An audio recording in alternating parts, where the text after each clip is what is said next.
ಎಲ್ಲರಿಗೂ ನಮಸ್ತೆ. ಸ್ಪರ್ಧಾಕಸಿ ಅಕಾಡೆಮಿಗೆ ತಮ್ಮೆಲ್ಲರಿಗೂ ಸ್ವಾಗತ. ಸ್ನೇಹಿತರೆ, ಇನ್ನು ನಮ್ಮ ಚಾನಲ್ ಯಾರು ಸಬ್ಸ್ಕ್ರೈಬ್ ಮಾಡ್ಕೊಂಡಿಲ್ಲ ದಯವಿಟ್ಟು ಚಾನಲ್ ಸಬ್ಸ್ಕ್ರೈಬ್ ಮಾಡ್ಕೊಂಡು ವಾಚ್ ಮಾಡ್ರಿ. ಹಾಗೆ ಬೆಲ್ ಐಕಾನ್ ಕ್ಲಿಕ್ ಮಾಡಿ. ಮತ್ತೆ ಹೆಚ್ಚಿನ ಇನ್ಫಾರ್ಮೇಶನ್ ಬೇಕಾಗಿತ್ತು ಅಂತಂದ್ರೆ ಕೆಳಗಡೆ ಡಿಸ್ಕ್ರಿಪ್ಷನ್ ಬಾಕ್ಸ್ ಅಲ್ಲಿ ಟೆಲಿಗ್ರಾಮ್ ಗ್ರೂಪ್ ಇದೆ, ವಾಟ್ಸ್ಆಪ್ ಗ್ರೂಪ್ ಇದೆ.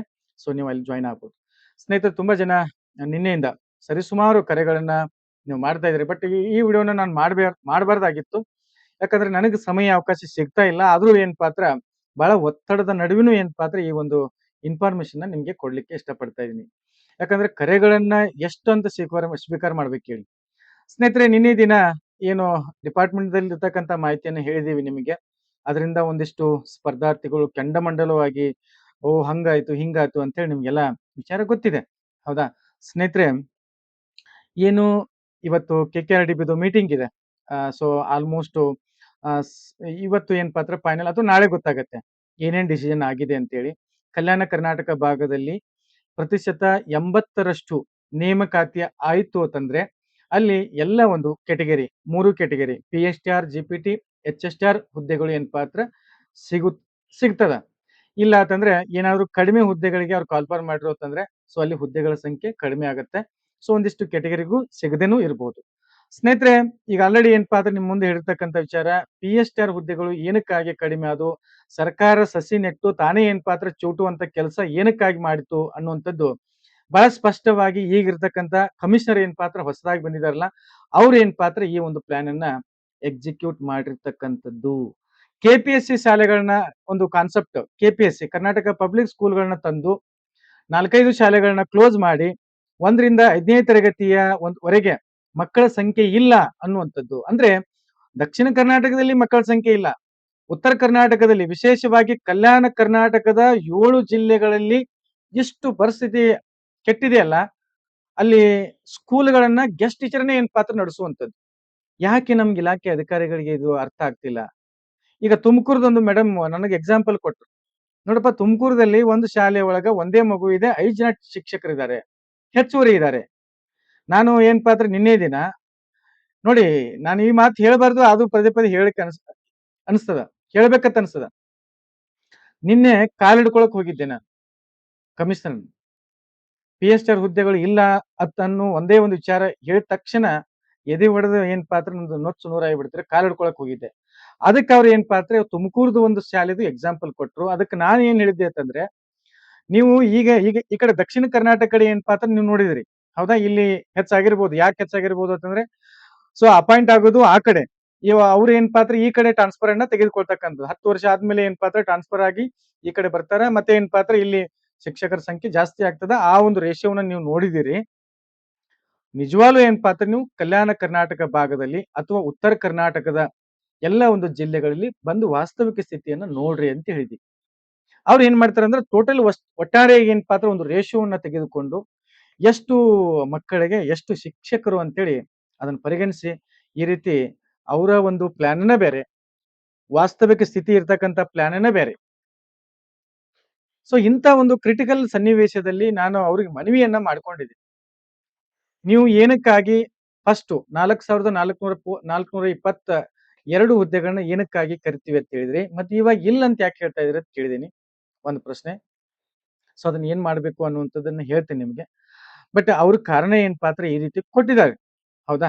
ಹಾಗಾದ್ರೆ PSTR ಈ ಒಂದು ಪ್ರಾಬ್ಲಮ್ದಲ್ಲಿ ಏನ್ ಪಾತ್ರ ನಾವೆಲ್ಲ ಸಿಕ್ಕಾಕೊಂಡು, ಆಮೇಲೆ ಇನ್ನೊಂದಿಷ್ಟು ಇದು ಈ ವಾಸ್ತವಿಕ ಸ್ಥಿತಿಯನ್ನ ನಾವ್ ಹೇಳಕ್ ಹೊರಟ್ರ ಈ ಅದಕ್ಕಾಗಿ ಅಂತೇಳಿ ಕೂತಿರ್ತಾವ ನೋಡ್ರಿ. ಈಗ ಅದನ್ನ PSTR ಮಾಡ್ಕೋಬೇಕು ಅಂತೇಳಿ ಕೂತಿರ್ತಾವಲ್ಲ, ಅಂತವ್ರಿಗೆ ಏನ್ ಪಾತ್ರ ಇದು ಭಯಂಕರ ಏನ್ ಪಾತ್ರ ಹೊಟ್ಟೆವ್ರು ಸ್ಟಾರ್ಟ್ ಆಗಿಬಿಡ್ತದ, ಭಯಂಕರ ಸಿಟ್ಟಿಗೆ ಬಂದ್ಬಿಡ್ತದ. ಲಕ್ಷ್ಮೀಕಾಂತ್ ಹಿಂಗ್ ಹೇಳಿದಲ್ಲ ಅಂತೇಳಿ ಅದು ಸಹಜವಾಗಿ ಸಹಜವಾಗಿ ಆಮೇಲೆ ಈ ಬೆಳವಣಿಗೆಯನ್ನ ಕಂಡ್ರೆ ಸ್ವಲ್ಪ ಜನಕ್ಕ ಹೊಟ್ಟೆವ್ರಿ. ನಮ್ ದೇಶದ ಒಂದು ಸಂಸ್ಕೃತಿನ ಹಂಗ ಇದೆ. ಯಾರಾದ್ರೂ ಏನ್ ಪಾತ್ರ ಹೋಗ್ತಾ ಇದ್ರು ಅಂತಂದ್ರೆ ಅವ್ರನ್ನ ಕಾಲಿಡುದು ಜಗ್ಗುವಂಥದ್ದು ನಮ್ಮ ದೇಶದಲ್ಲೇ ನಮ್ಮ ರಕ್ತಗತವಾಗಿ ಬಂದಿದೆ. ಅದನ್ನ ನಾವು ಚೇಂಜಸ್ ಮಾಡಕ್ ಆಗೋದಿಲ್ಲ. ಬಟ್ ಅದನ್ನೊಂದು ಮೀರಿ ಏನ್ ಪಾತ್ರ ನಿಮ್ಗೆ ನಾನು ಹೇಳ್ತಾ ವಿಚಾರವೇನು ಏನು ಅಂತಂದ್ರೆ, ಇಷ್ಟೆಲ್ಲಾ ಕಷ್ಟಪಟ್ಟು ಇಷ್ಟೆಲ್ಲಾ ರಾತ್ರಿ ಹಗಲಿ ಎಲ್ಲವೂ ಮಾಡಿದ್ರು ಸಹಿತ ಒಂದು ಆರೋಪವನ್ನ ಮಾಡ್ಲಿಕ್ಕೆ ಸೊ ನಾಚಿಕೆ ಮಾನ ಮರ್ಯಾದೆ ಮನುಷ್ಯನಿಗೆ ಇರುತ್ತೋ ಅಥವಾ ಇಲ್ಲೋ ಅನ್ನುವಂಥದ್ದು ಒಂದು ಪ್ರಶ್ನೆ ಬರುತ್ತೆ. ಸ್ನೇಹಿತರೆ, ನನ್ನ ಕಡೆಯಿಂದ ಒಂದೇ ಒಂದು ಕೆಲಸ ಬಾಕಿ ಇದೆ. ನಾನು ಹೇಳುವಂತ ಎಲ್ಲ ಕೆಲಸಗಳನ್ನ ಇದುವರೆಗೆ ಮಾಡ್ಕೊಂಡ್ ಬಂದಿದ್ದೀನಿ.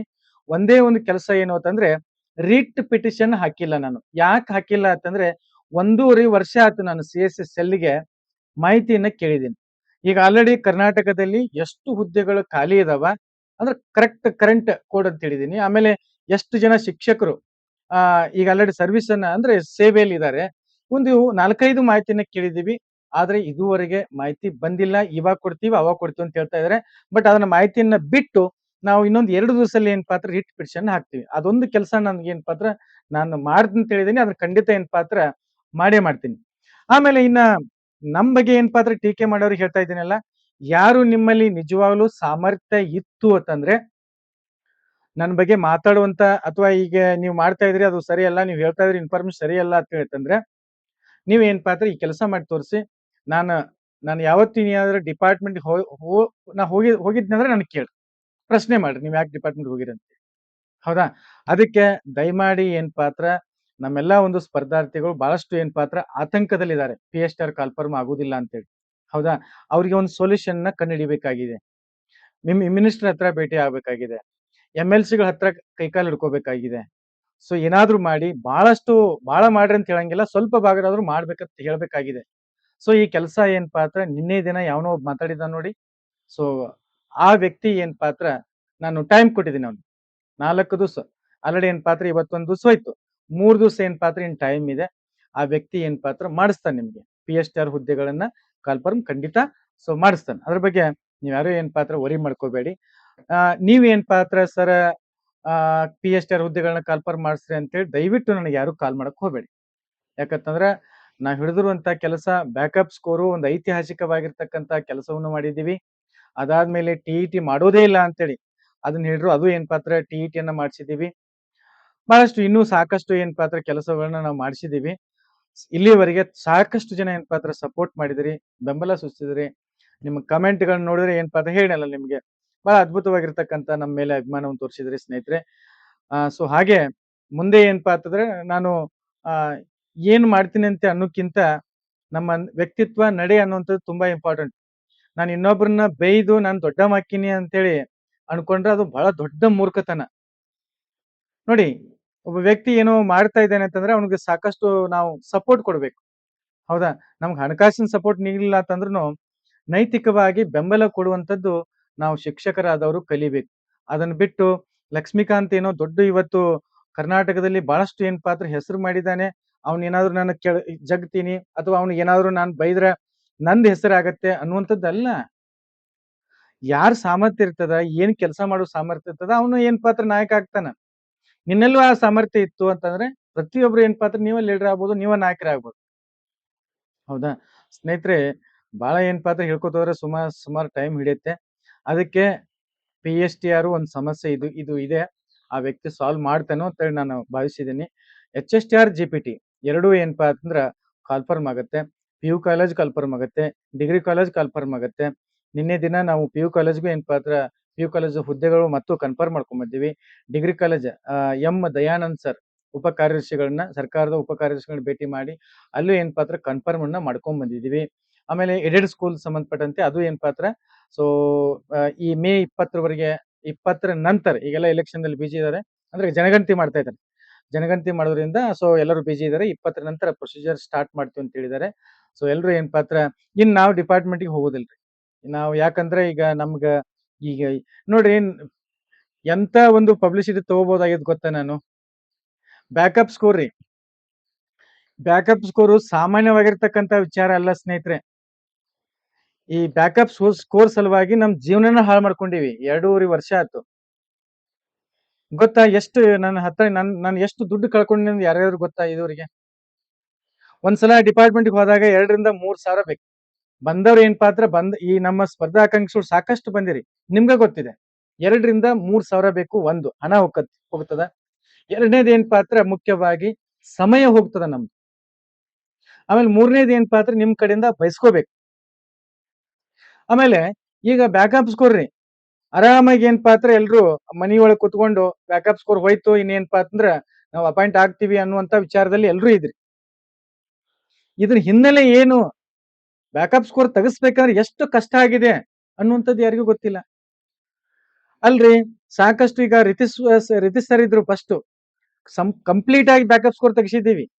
ಮೇಡಮ್ ಬಂದು ಏನಪ್ಪಾ ಅಂದ್ರೆ ಅದನ್ನ ಸ್ಟಾಪ್ ಮಾಡ್ರಿ, ಇಲ್ಲ ಸ್ಕ್ಯಾಮ್ ಆಗತ್ತೆ ಅಂತ. ಆಯ್ತು, ಸ್ಕ್ಯಾಮ್ ಆಗತ್ತೆ ಅಂತಂದ್ರೆ ಒಂದು ಮೈಕ್ರೋ ಬ್ಯಾಕಪ್ ಮಾಡ್ರಿ ಅಂತೀನಿ. ಅವ್ರ ಕೈಕಾಲ್ ಹಿಡಿದು, ಇವ್ರ ಕೈಕಾಲ್ ಹಿಡಿದು, MLC ಕೈಕಾಲ್ ಹಿಡಿದು, ಪುಟ್ಟಣ್ಣ ಸರ್ ಕೈಕಾಲ್ ಹಿಡಿದು, ಭೋಜೇಗೌಡ್ರ ಕೈಕಾಲ್ ಹಿಡಿದು, ವಿವೇಕಾನಂದ ಸರ್ ಕೈಕಾಲ್ ಹಿಡಿದು, MLCಗಳು, ಆಮೇಲೆ ಕಲ್ಯಾಣ ಕರ್ನಾಟಕದ ಭಾಗದಲ್ಲಿರ್ತಕ್ಕಂಥ ಶಶಿಲ್ ನಮೋಸಿ ಸರ್ ತುಂಬಾ ಏನಪ್ಪಾ ಅಂದ್ರೆ ಸಹಕಾರ ಮಾಡಿದ್ರು. ಅವ್ರ ಆಫೀಸ್ಗೆ ಹೋಗಿ ಹೋಗಿ ಹೋಗಿ ನಮ್ಗೆ ಏನಪ್ಪಾ ಅಂತಂದ್ರೆ ಹಾದಿ ಬಿದ್ದಿದೆ, ದಾರಿ ಬಿದ್ದಿದೆ. ಇಷ್ಟೆಲ್ಲಾ ಮಾಡಿ ಪುಟ್ಟಣ್ಣ ಸರ್ ಅಂದ್ರ, ಏನೋ ನೀನು ಈ ರೀತಿ ಏನಪ್ಪಾ ಅಂದ್ರೆ ಕೆಲಸ ಮಾಡ್ತಾ ಇದೀಯಾ, ನಾನು ಅವತ್ತು ಹೇಳಿದ್ದೆ ನಿನ್ಗೆ ಆಗುದಿಲ್ಲ ಹೋಗು ಅಂತೇಳಿ ಹೇಳಿದ್ದೆ, ಪದೇ ಪದೇ ಪದೇ ಪದೇ ಬಂದು ಸಕ್ಸಸ್ಫುಲ್ ಮಾಡ್ಕೊಂಡು ಹೋದಲ್ವ, ಇದರಿಂದ ನಿನಗೇನ್ ಲಾಭ ಅಂತ ಕೇಳ್ರಿ ನನಗೆ. ನಿಜ ಹೇಳ್ತೀನಿ ಸ್ನೇಹಿತರೆ, ಬಹಳ ಆಶ್ಚರ್ಯ ಆಗತ್ತೆ ಬೇರೆದವ್ರಿಗೆ, ಬಟ್ ನಮ್ಮ ಸ್ಪರ್ಧಾ ಆಕಾಂಕ್ಷಿಗಳಿಗೆ ಆಶ್ಚರ್ಯ ಆಗ್ತಾ ಇಲ್ಲ. ಬ್ಯಾಕಪ್ ಸ್ಕೋರ್ ತೆಗಿಸಿದಾರೆ ಅನ್ನುವಂಥದ್ದು ಎಷ್ಟೋ ಜನ ನಾವು ಅನುಭವಿಸಿದ್ವಿ ನೋವು. ಇನ್ನು ಮುಂದಾಗವ್ರಿಗೆ, ನಾವಂತೂ ಆಸ್ಪಿರೆಂಟ್ ಅಲ್ಲ, ಮುಂದೆ ಆಗವ್ರಿಗೆ ಏನ್ ಪಾತ್ರ ಅದು ಅನುಕೂಲ ಆಗ್ಲಿ ಅನ್ನೋ ಕಾರಣಕ್ಕಾಗಿ ಮಾಡಿದೀವಿ ಸ್ನೇಹಿತರೆ. ನಮ್ಮ ಒಂದು ಅಕಾಡೆಮಿಯಲ್ಲಿ ನಾವು ಬೆಸ್ಟ್ ಸೋರ್ಸ್ ಅನ್ನ ಇಟ್ಕೊಂಡು ಆರಾಮಾಗಿ ಕ್ಲಾಸ್ ಮಾಡ್ಕೊಂಡು ಹೋಗ್ಬೋದಾಗಿತ್ತು. ಪ್ರತಿದಿನ ಒಂದೊಂದು ಕ್ಲಾಸ್ ಮಾಡ್ಕೊಂಡು ಹೋದ್ರೆ ಸಾಕು. ಬಟ್ ಇಷ್ಟೊಂದು ಕಷ್ಟಪಟ್ಟು ನಾವು ಇಷ್ಟೆಲ್ಲ ಮಾಡಿ ಮತ್ತೆ ನಮಗೆ ಒಂದು ಏನ್ ಪಾತ್ರ ಮಾತನ್ನ ಮಾತಾಡುವಂತ ವ್ಯಕ್ತಿತ್ವ ನೀವು ಬೆಳೆಸ್ಕೊಂಡಿರ್ತಂದ್ರೆ ನೀವ್ ಹೆಂಗಿರ್ಬೇಕು ಅಂತ. ಇರ್ಲಿ, ನಾನು ಹೇಳಿಲ್ಲ, ಒಂದಿಷ್ಟು ಇರ್ತಾವಲ್ಲ ಅಂತವ್ರಿಗೆ ಮಾತ್ರ ಹೇಳ್ತಾ ಇದ್ದೀನಿ. ಎಸ್ ಸ್ನೇಹಿತರೆ, ಬಹಳಷ್ಟು ದಿನಗಳಿಂದ ಹೋರಾಟ ಮಾಡಿ ಜೈಲಿಗೂ ಹೋಗಿ ಬಂದು ಒಳ ಮೀಸಲಾತಿ ಕಾನ್ಸೆಪ್ಟ್ ಫಸ್ಟ್ ಡೇ ವಿಸಿಟ್ ಕೊಟ್ಟವ್ರಿ ನಾವು. ಮನವಿ ಮಾಡಿ ಬೇಗ ಮುಗಿಬೇಕು ಅಂತ ಮನವಿ ಮಾಡಿದಾರ ನಾವು. ಇವೆಲ್ಲ ಗೊತ್ತಿಲ್ಲ. ಬೇರೆದವ್ರು ಮಾಡಿದ್ದು ಏನ್ ಪಾತ್ರ ಬಹಳ ಹೈಲೈಟ್ ಆಗತ್ತೆ, ನಾವು ಮಾಡಿದ್ದು ಏನ್ ಪಾತ್ರ ಹೈಲೈಟ್ ಆಗೋದಿಲ್ಲ. ಯಾರೋ ನಿನ್ನೊಬ್ರಿಗೆ ಕೇಳ್ತಾ ಇದ್ರು, ಸರ್ ಎಂತ ಸರ್ ಬ್ಯಾಕಪ್ ಸ್ಕೋರ್ ತೆಗಿಸಿರಿ ನೀವು, ಸುಮ್ನೆ ಮತ್ ನಿಮ್ ಪಾಡಿ ನೀವು ಸೈಲೆಂಟ್ ಆಗಿದ್ರಲ್ಲ. ಎಸ್, ಇರ್ಲಿ ಸ್ನೇಹಿತರೆ, ಬಹಳ ಏನ್ ಪಾತ್ರ ನಿಮ್ ಸಮಯವನ್ನ ತೆಗೆದುಕೊಳ್ಳೋದಿಲ್ಲ. ಈಗೇನ್ ಪಾತ್ರ ಓದುದ್ರ ಕಡೆ ಜಾಸ್ತಿ ಗಮನ ಕೊಡಿ. ಶಿಕ್ಷಕರ ನೇಮಕಾತಿ ಅಂತೂ ಕ್ಷಣಗಣನೆ ಆರಂಭ ಆಗಿದೆ, ಸಿದ್ಧತೆಗಳು ನಡೆದಿದೆ. ಆಮೇಲೆ C&R ಏನ್ ಪಾತ್ರ ಬಿಡ್ತಾರ, ಇನ್ನೊಂದು ವಾರದಲ್ಲಿ ಏನ್ ಪಾತ್ರ C&R ಬರುತ್ತೆ.